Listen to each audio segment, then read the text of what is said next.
Peekaboo mga ka-surprise. As promised, bibigyan ko po ng opinion video itong Eng Bitin limited edition na hopya. Yes, I know mga ka-surprise. May nagsabi na po dyan, nagtitinda daw po ako ng hopya. Sabi nila yung sisig hopya na binigyan ko ng opinion. Well, I don't care kung sinasabi po nilang tindero ako ng Eng Bitin sisig hopya kasi hindi naman po totoo yun. And wala naman po masama kung magbebenta ako ng sisig hopya. Masarap naman yung tinitinda, di ba? But anyway, so ito na po yun. Ito na po yung bibigyan po natin ng opinion mga ka-surprise. Ayan. Well, sabi ko nga po hindi ako nagbibigay ng opinion video mga ka-surprise kung hindi ko pa siya natitikman. So titikman ko siya muna and then after a day, tsaka ako siya bibigyan ng opinion. But this time, we will make an exception kasi po, mga ka-surprise, wala pong internet dito sa bahay. So, season 2 na po ito ng no internet, no wifi journey natin. So, ano po ba yung gagawin natin pag walang internet? Ayan, season 2 na po na, nung una po, nung nawalan po ng internet, gumawa po ako ng season 1 na video nung ano po yung mga gagawin natin pag walang internet, yung ganyan, to be productive, ganon. Ngayon po season 2 na, ang gagawin po natin is gagawa po tayo ng opinion video mga ka-surprise or gagawa po tayo ng content. Pero mga ka-surprise, pero hindi po ito for the content only, ganon. Ganon, surprise kasi talaga namang sinabi ko na gagawa ko to ng opinion video. Yun nga lang, hindi ko pa siya natitikman. Ngayon ko pa lang matitikman. And I think, we'll just make an exception kasi alam naman po natin lahat yung lasa ng choconut. So, siguro titikman lang natin kung lasa talaga sa choconut, mga surprise. So, ito na po yun. Without any further ado, without any further daldal, mga surprise, titikman na natin. Eng Bitin choconut. So, ayan.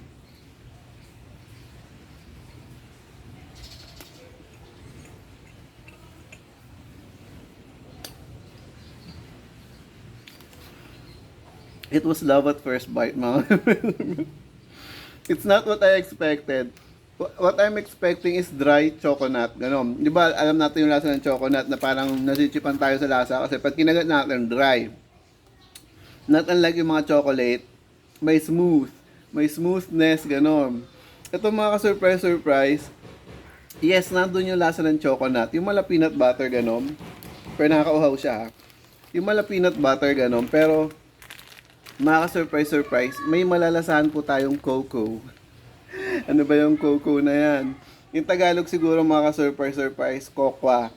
May malalasahan tayong cocoa or cacao. Ganon. Cocoa, ano ba yung cocoa na yun? Mga surprise, tag-ulan na naging kokak na. Cocoa. Ano ba yung cocoa na yan?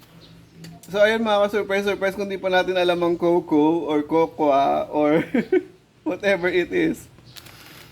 Ang layo na ng pinuntahan natin mga ka-surprise. Nandito lang tayo sa Eng Bitin chocolate. So is it true to the taste of real chocolate? Alam po natin ang chocolate mga ka-surprise, di ba? Yung parang, ano siya, hindi siya square eh. Anong tawag pag ganun? So alam niyo na yung sinasabi ko mga ka-surprise. If you're a Filipino watching this from the Philippines, you know what I'm talking about. Lasa po siyang chocolate. So, ayun mga ka-surprise. Will I buy this again? Yun nga lang mga ka-surprise. Masarap siya and everything. Mas masarap nga sa chocolate kasi lasang chocolate pero hindi siya dry. Hindi dry yung feeling. Pero will I buy this again? No mga ka-surprise. Kasi po, meron naman pong ibang choices. Let's say yung sisig na Eng Bitin hopya. Mas gusto ko po yun. And I think same price lang po yun. So, I will not buy this again. Sorry. Sorry po. Hindi po ako ganun ka hilig sa chocolate. Siguro yung mga talagang chocolate enthusiast dyan, ayun bibili nila ulit ito. But for me, masarap siya. But no, I will not buy it again. So, ayun mga ka-surprise. And meron pa pong pa-bonus mga ka-surprise. Ayan, dahil na naaliw ako dun sa nagsasabing tindero daw ako ng hopya. So may pa-bonus tayo mga ka-surprise. Kahit hindi po limited edition mga ka-surprise and matagal na po siya sa market. Matagal na po siya sa Eng Bitin. Ayan.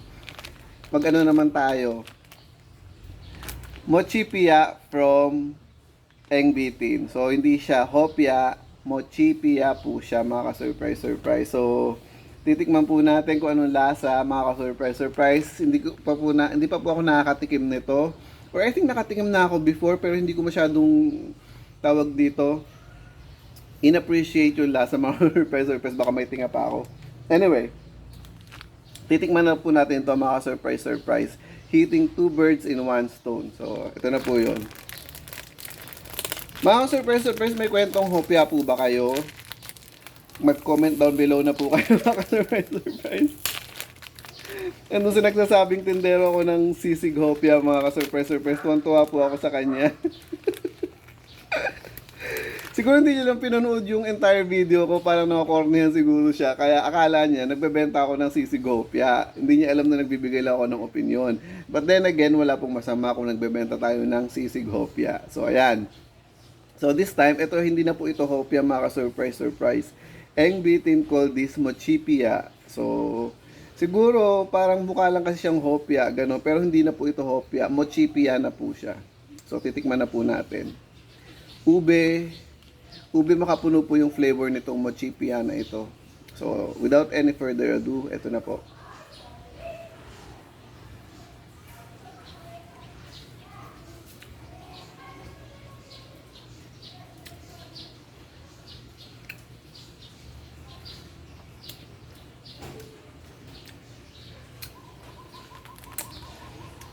We all know kung ano po ang mochi mga ka-surprise. Dun sa mga hindi pa nakakaalam, no comment na lang ako doon. Pero dun sa mga nakakaalam na po kung ano po ang mochi, yes, mararamdaman mo yung mochi sa kanya and everything. Siguro mga surprise talaga na ano lang ako, what do you call this? Na-overwhelm lang talaga ako nung sisig hopya. Na talagang after ko matikman yun, parang lahat na is para bang set aside na, gusto ko na lang talaga yung sisig hopya, ganun. Kasi napakasarap niya. O ayan, napaka na mga ka-surprise ha. Kaya para bang, will I buy this again? Kung may sisig hopya naman, yung sisig hopya na lang po tayo.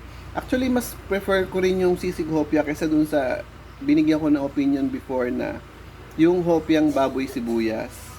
Mas gusto, before yun po yung favorite ko na hopya, yung hopya baboy sibuyas.